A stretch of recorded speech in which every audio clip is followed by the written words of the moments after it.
Can we can go. ¿La cámara? Ya. Okay.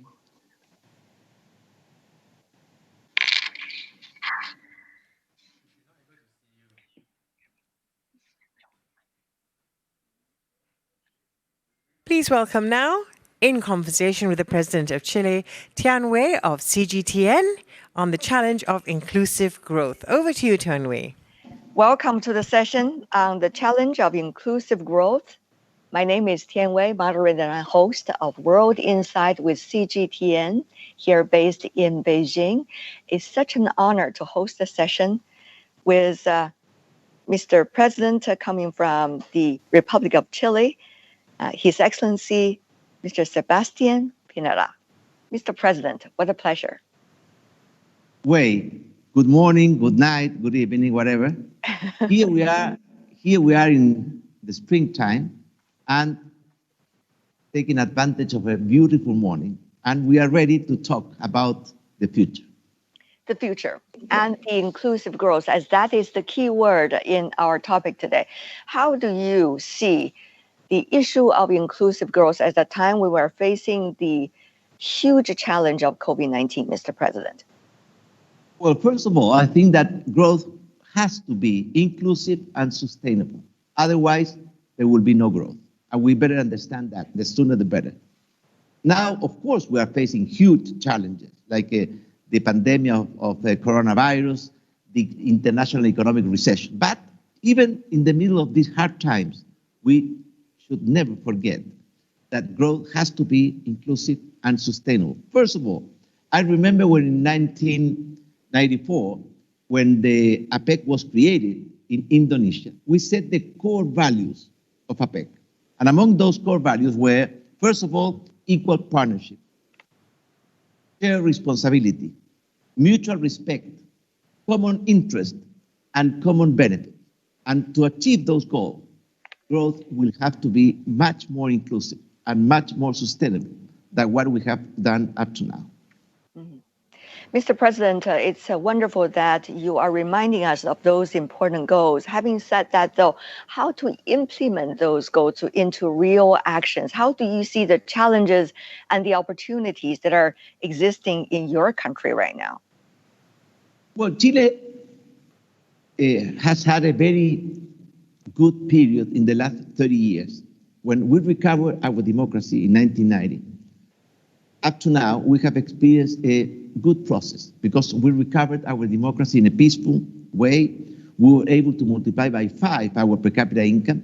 We were able to become the country with the highest per capita income and the highest human development index, to reduce poverty, to increase equality of opportunities, but none of that is enough. That's why we are now trying to introduce the concept of inclusiveness and sustainability in all our public policies. And we are facing big challenges and big threats like everywhere else in the world.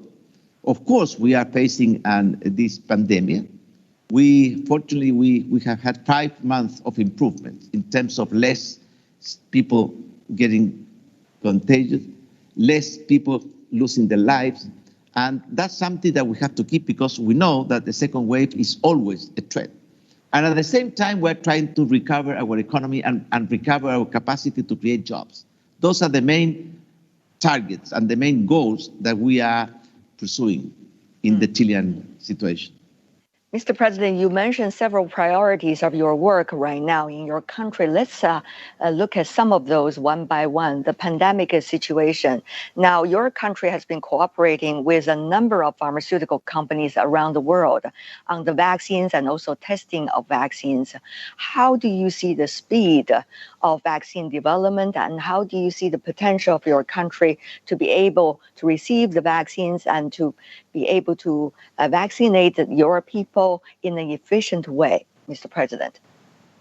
Well, that's the stage that we are working on now, because remember that the first stage was when we knew about this virus, was to prepare ourselves, to increase the capacity of our health system to be able to provide all the medical services that the people would need, to increase the capacity of tracing, testing, and putting in isolation those people that are contagious. And we did that. It was a huge effort. We had very difficult times from mid-May until mid-June. But in the last 5 months, we have been able to reduce the number of people getting sick, the number of people losing their lives, and we want to keep it that way. But of course, we are also working in the vaccine. That will be the real solution. The real solution, I think, for the pandemic will be a vaccine. And the real solution for the social problem will be a strong economy. And we have to work those two goals simultaneously. In terms of the vaccine, we hope that we will have a secure and effective vaccine. Sometimes, I hope, in the early part of next year. In our case, we have already reached agreement with some international organization like COVAX, where it's the World Health Organization, the European Union, and many countries like Chile. We have joined forces to have access to that vaccine. But at the same time, we have signed contracts with some of the most promising prospects, like, for instance, Pfizer. So we hope that we will be able to have the vaccine and protect our people by the beginning of next year. At this moment, you're trying to keep a balance between economic recovery and also prevention and control of the pandemic. Now, that's really a very delicate balance. We have seen economies closing down, opening up from time to time over the past few months. How do you look at that balance, Mr. President? Very difficult and very thin balance. But we have to consider both at the same time. Because if we only concentrate on fighting the pandemic and we forget about how to recover the economy, people will suffer from other evils like unemployment, poverty, hunger. And if we only concentrate our effort in the economic recovery, people will suffer from the pandemic. So we have to have those two things in our mind and work with both of them simultaneously. That's why we have set up two plans in Chile. One is called Step by Step We Protect Ourselves, which is a deconfinement plan to give more flexibility, more freedom to people, but keeping the precautions in terms of washing your hands, using a mask, keeping your social distance. And the other plan is Step by Step We Recover Our Economy. Right now we have 5 months of improvement in the fight against the pandemic and 4 months of recovery of our economy and our capacity to create jobs. So we are moving in the right direction. It doesn't mean that we don't have problems. We are still facing huge problems, but we are seeing the light at the end of the tunnel. The other thing you mentioned in your earlier remarks is about the social inequality. You said the UN administration is trying to handle. Now, that has been a concern for some years, Mr. President. How to address those difficult issues that has been in the making throughout history and be able to address it in an efficient way under the current circumstances when the economy are suffering? That's really, I guess, a huge question for you every day. Tell me more about your latest plan. It's true that we have been working during the last 30 years, many governments, to reduce inequalities in Chile and to increase equality of opportunity. But we have achieved great results, but not enough. We still have too high levels of inequality, and we are not close enough to have a real equality of opportunity. How are we dealing with this? I think that there are 3 major tools. The first one is to strengthen the families. When you have strong families, you have better education, you have less delinquency, you have more opportunities. The second, to create jobs, because to create jobs and allow everybody that wants to work to have a good job with a fair salary is a key aspect. The third area where we're working on very hard is to improve the quality of education, particularly early education, because that's where you can really reduce inequalities of origins and to move forward towards more equalities of opportunity. So basically, to strengthen the family, because so many things depends on the strength and the quality of the family. To create jobs for everybody and to improve the quality of education, I think are the 3 major tools to tackle this inequality problem that we have in Chile and in many other countries in Latin America. These are aspirational goals, certainly, Mr. President. On the other hand, how do you see, the being of the region, Asia Pacific, particularly as we are in the session, has been an environment for your economy and also for your economy to create jobs for your young people? Well, it's true that, as we were mentioning at the beginning, that growth and development has to be inclusive. It means it has to be for everybody. If we left some people behind, it doesn't work. And at the same time, it has to be sustainable. So we have to take care of nature and the environment. Chile has a very ambitious plan. For instance, Chile has committed itself to become a carbon neutral country, zero net emissions before 2050. And for that, we are doing many things. First of all, we are decarbonizing our energy matrix, substituting coal and oil and gas for solar energy, wind energy, and we are doing that at a very fast pace. Actually, more than 95% of the investment in energy right now in Chile is with renewable, clean energies. The second thing is that we are doing is transform our transportation system from a system based on fossil fuels to a system based on electricity. And in the future, I think they will be based on green hydrogen. We are very, very committed because since we have solar energy, we can produce green hydrogen, which means it's a source of energy which is absolutely clean and renewable. So we are working very much in trying to not only to produce green hydrogen for our country, but to be a main exporter to the international community. And the last thing is we're taking good care of our forest and reforesting a good part of our country. With those three things, we are moving very rapidly, according to our pace, to become a carbon neutral country. Now, Mr. President, when you look at the paramount challenges for the economies around the world at a time when COVID-19 has been a big challenge for everyone, how do you see an economy of your stage will be able to achieve those goals on a sustainable path, Mr. President? Well, it's true that the world is facing huge challenges and threats, and maybe we're not prepared for that. Let me tell you why.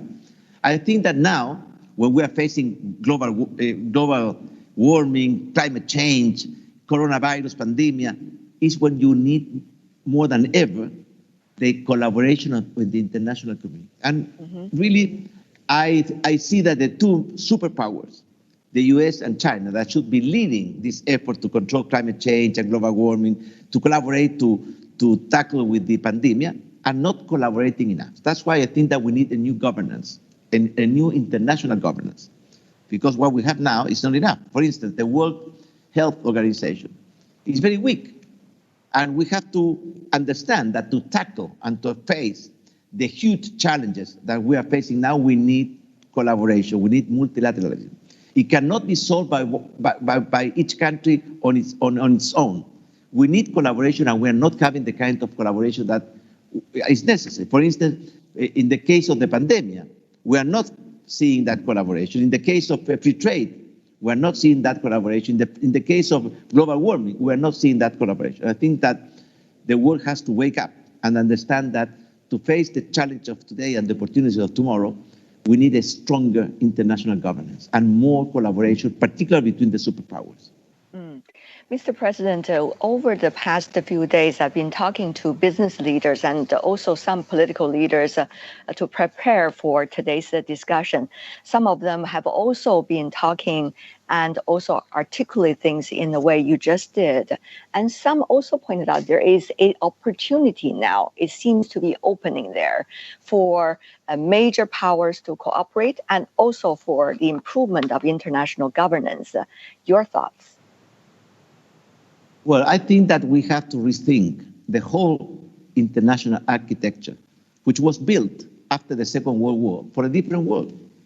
So one thing is to strengthen the United Nations, to strengthen the World Trade Organization, which is not playing its role, to strengthen the World Health Organization. Those are some areas or some path that we will have to follow. But for that, we need to have a better relationship between the US and China. Because those are the two superpowers of modern times. And without their commitment and collaboration, it will be very difficult to move forward. It's not enough to have China and the US. The whole world has to collaborate. But I think that we realize that to face threats, huge threats, like global warming and climate change, we don't have the kind of tools and the kind of institution to face the pandemic, the coronavirus, and the pandemic that will come in the future. This is not the last one. It has been the worst one, but it's not the last one. And so we have to realize that we need to move forward and strengthen the international governance. Earlier, the representative of the organizing committee in Malaysia has been talking about collaboration, cooperation. Also been hearing from some of the leaders before our talk today has been also delivering their speeches touching on keywords such as cooperation. That includes, if I remember right, the Chinese President Xi Jinping. So tell me, Mr. President, from your perspective, how do you think cooperation can be done? What will be the first things that economies from the Asia-Pacific region can cooperate on, and the launching pad for that cooperation to take place after being delayed for several years? Well, first of all, let me congratulate Malaysia because they have done a great job in organizing this 2020 APEC meeting. It's a very peculiar meeting because of the pandemic. It has been through the nets and the technological tools. But they have done a great job, and I want to appreciate that and congratulate them for that. The second thing is, as we were mentioning before, that we have to, first of all, the main goal of APEC is to create a free trade zone in the Asia-Pacific area. That's the main goal, and we are not yet there. That was established in Bogor, and we are not moving fast enough. So the first thing is that we have to keep and strengthen our commitment to create a free trade zone in the Asia-Pacific area. There have been some improvements. For instance, the RCEP, this free trade area that has just been agreed in the Asia area. What we're doing in South America with the Pacific Alliance, those are steps towards that direction. But the main goal is to have one single free trade zone, including all the countries that are members of the APEC. That's something that we have to do. The second thing that we have to realize that we have to introduce more equality, more inclusiveness. And in that, we have to take a special care and have a special commitment with how to give to our women the same rights, opportunities than men. And that's something that we can do much better than what we have done up to now. This, in terms of equal salary for equal jobs, access to the job market, access to leadership positions, access to key educational areas. Those are things that we have to move faster. The second thing, how to incorporate to this integration effort to all the small, medium-sized enterprises, because we want this APEC free trade zone to work for everybody and to be beneficiary for everybody. And the last thing is, I think that those are the targets, but we have a magnificent ally. We have problems, the global warming, the coronavirus pandemic, but we have a huge ally, which is the tremendous technological and digital revolution that we're experiencing. So we have the problems here, we have the tools here, we have to use the tools to solve the problems. That's the main, I think, the main challenge that APEC is facing today. Digitalization certainly is a great tool to advance some of the important causes you mentioned, Mr. President. But at the same time, we also see divide and gaps of infrastructure for digitalization, for example, in different parts of the world. How do you, as President of Chile, see that issue? And how do you think you and other political leaders could work together to make it improve? Well, it's true that digitalization is a magnificent opportunity, tool, instrument, but it has also some dangers, because it could increase inequality instead of continuing to decrease inequality. That's why it's so important that digitalization has to achieve and reach each and every corner of our country, each and every family. That's why in Chile we're working very hard, not only in introducing new technology. We're about to introduce the 5G technology, which will change the game because it's so much more powerful and faster and more reliable. But we have to also to make sure that everybody will have access to these new technologies, because otherwise we will have a divided society, those that have access to the digital revolution and those who don't. And we don't want that. That's why we are creating a network, so to guarantee that every single home and every single school and every single person in Chile will have access to these technologies.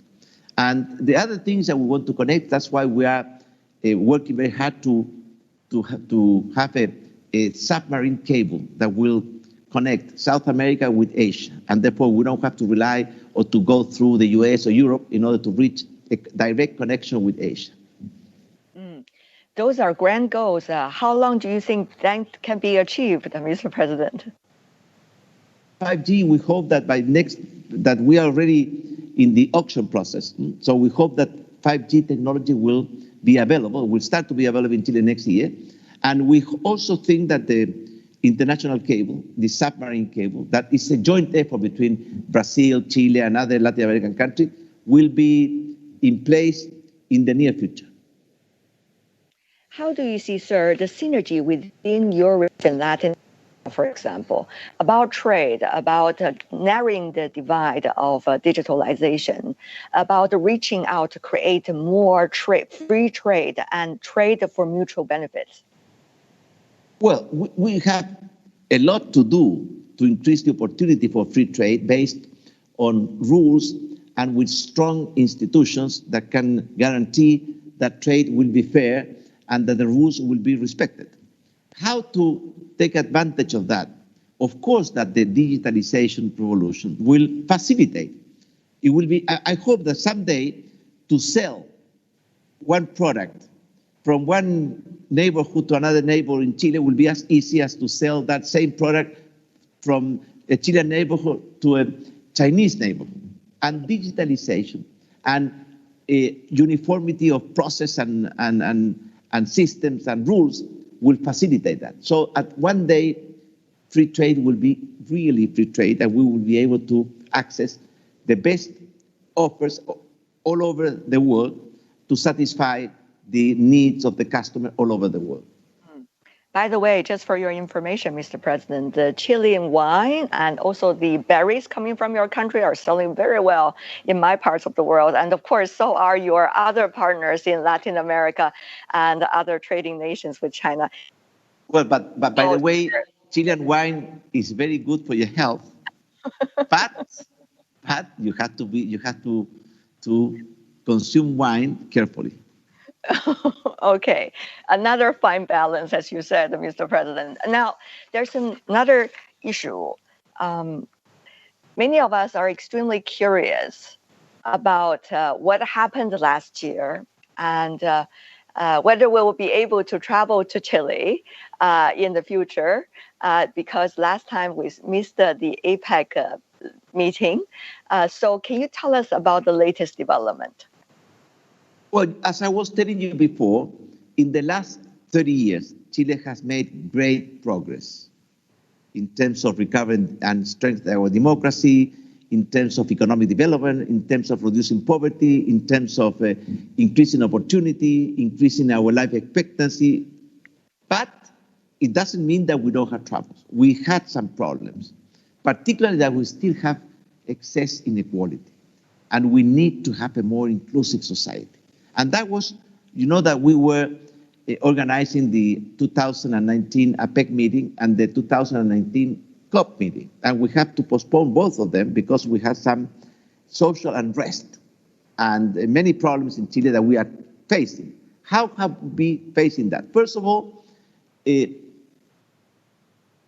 speeding up and strengthen the social network to reduce inequality and to move faster towards greater equality of opportunities. And we are working on that with a very strong commitment. The second thing is that we also are working in finding a path in order to reach an agreement with respect to our constitution, which was one of the main issues that were discussed last year.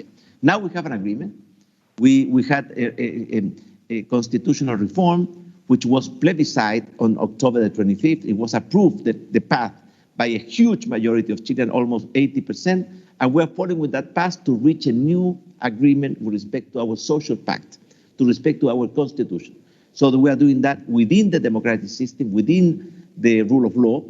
And the third aspect is that we have to, of course, to be able to control the pandemic of the coronavirus, and at the same time, to recover all the jobs that we've lost. We've lost, at the worst part of the cycle, almost 2 million jobs. We have already recovered 700,000, but we need to keep moving in that direction and reactivating our economy. So basically, we had these signals that we have to, at the end of last year, that we have to move faster and with a stronger commitment towards more equality, or more equality of opportunity, and to solve basic problems. So growth is not enough. It has to be inclusive, and it has to be sustainable. Mr. President, my last two questions. First of all, there are a lot of business leaders from around the world that are listening to our conversation right now. What kind of environment do you and your administration will be able to create so that investors and business leaders would feel confident about doing business and doing investment in your country? Briefly. Well, by the way, we received a report by the APEC international community with a lot of recommendations. We read that, and we agree with most of those recommendations. Chile is a country based on democracy and the rule of law. So you can count that in Chile, the rule of law is respected, and we have a democratic, open, and a society which is integrated to the whole world. We have free trade agreement with almost every country in the world: China, Japan, the US, Europe, you name it. So those are two basic things: the democratic society, and we respect and we are fully committed with the rule of law. At the same time, we are committed with an integration to the world. That's why we have all these free trade agreements, and we have also this political and cultural agreement to collaborate. And in Chile, we have great opportunities for investment. As I was telling you before, I think that Chile is a superpower in many areas. For instance, the production of food, fruits, wine, salmon. Those are very powerful industries that have a huge perspective to keep growing. We have a mining sector which is very strong and very powerful. We have also the new renewable clean energies: solar energy, wind energy, green hydrogens are very powerful, and we have a huge perspective and opportunities in the future.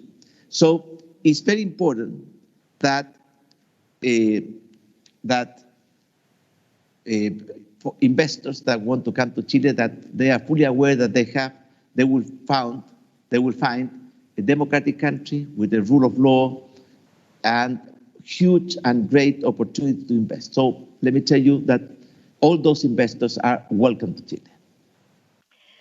Thank you, sir, for your information. Mr. President, my last question. We have seen the world has been changing so fast. There are also temporary challenges that we all have to face. Now, what do you consider as the most important qualities of political leadership these days? What is the best way to handle crisis and facing up to the ever-evolving challenges that all of us have to look at and confront every day?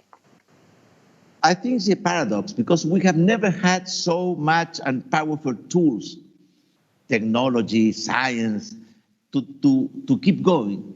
But at the same time, we have never had, I think, in the history of mankind, so many challenges and threats, like global warming, like this pandemic of the coronavirus, the aging of our population. And therefore, I think that the leaders have to have very clear that we are facing huge challenges, and we need to act in an honest way. We need to collaborate.